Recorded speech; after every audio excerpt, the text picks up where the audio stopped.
Hello everyone, this is the Insomniac GM, and today is day 14 of RPG A Day, and the theme for today is I gotta roll a d8 plus 1 and tag that many friends and recommend an RPG for them.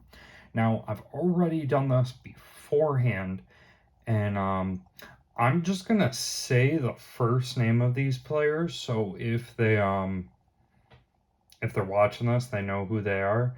I don't think people know who they are, but I got Brian, I got Ethan, I got Ben, I got James, and I got Tristan.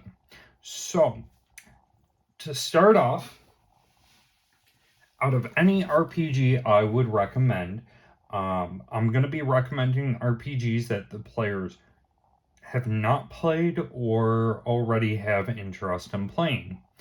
So this is just a totally brand new recommendation for you guys. So for number one, I have for Brian Robotech. Now, the reason why I am recommending this is it's very cinematic.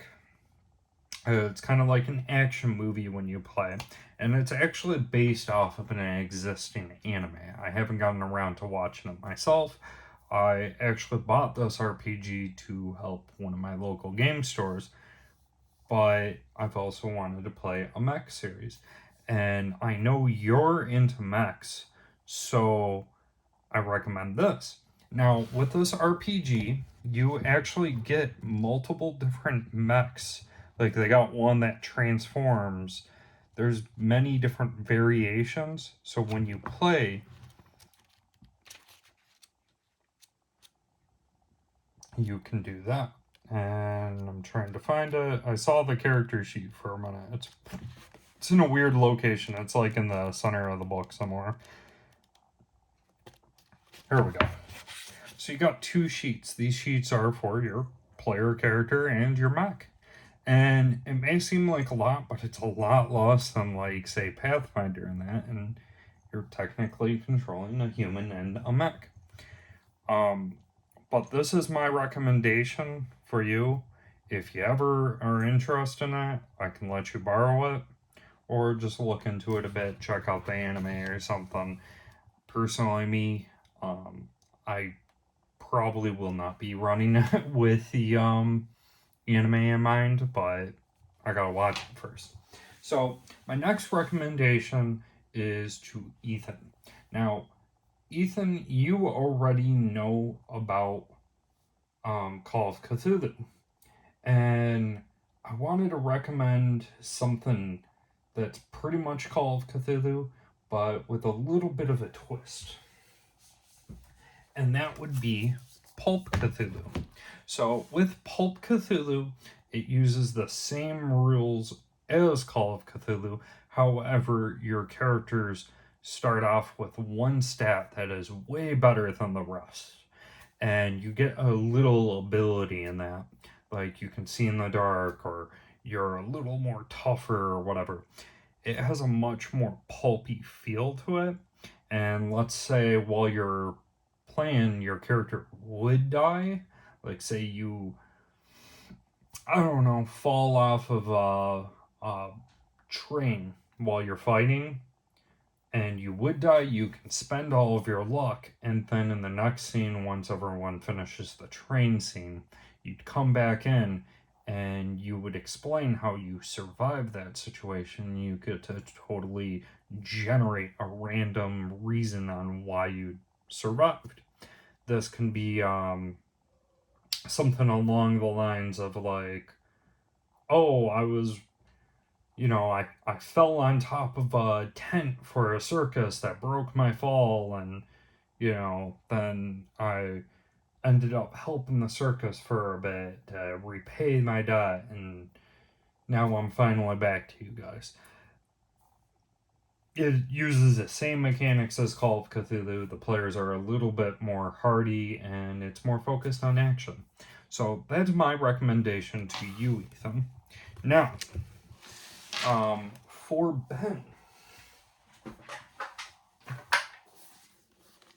this is where I'm going to technically cheat. I know you're already a fan of, or not a fan, you're interested in playing Twilight 2000, but we've never actually talked about the mechanics to play Twilight 2000.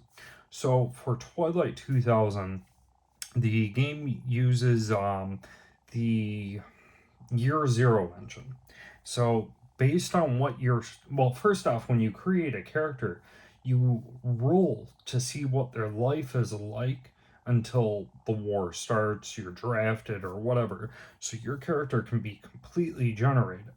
Now, on top of that, your stats, you're always rolling 2 dice, and your stat determines what dice you roll. So we could say you roll a d8 and a d6, and you're rolling to see how many 6s or above you get. Like, I got 2 1s, those are bad. But you could roll and, like, okay, I got a 6 and a 7, that's 1 success each. If, let's say, I rolled a 2, I could push my roll and re-roll any that aren't 6s and get to do more. If I get 1s, those are bad if I push the roll. It's a lot more tactical, and it comes with a deck of cards where you can shuffle them and draw them and see what encounters you come across. And I know you're a huge war buff. I know you're all into tactics. This is my suggestion for you.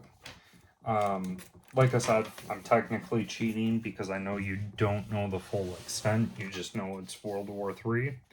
But that's my answer for you. Now, for the next one, it's to my brother. Now, I know I was going to recommend Vampire the Masquerade because I know you are crazy into role-playing over anything. However, I felt like that was a cop-out if I told you Vampire. So I wanted to give you a system that I think you would enjoy that has a good role-playing aspect, but it's not the Year Zero engine or Vampire the Masquerade.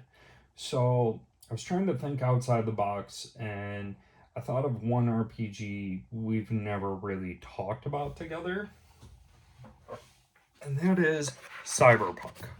Now, the reason why I'm recommending Cyberpunk to you is because with Cyberpunk, you can generate where your character's from. Are you like a retired police officer who's struggling to make it, or you can come from all these different scenarios, and you're just trying to make it, and you're taking up dirty jobs just to make money, and while this is going on, you're spending money to try to enhance your body, but each time you could always end up putting too much machine into you, and your body reacts poor to it, and you lose your humanity. So there's the fear of that, there's the fear of the survival, and yes, it can be a dangerous game, but I think you would love it for the role-playing aspect to the game. So that's my recommendation to you. I think you'd also love the world. I know you liked the video game, so there's that too. Now, for my final one, I'm going to recommend this to Tristan. Now, Tristan, I know you are crazy into Stranger Things.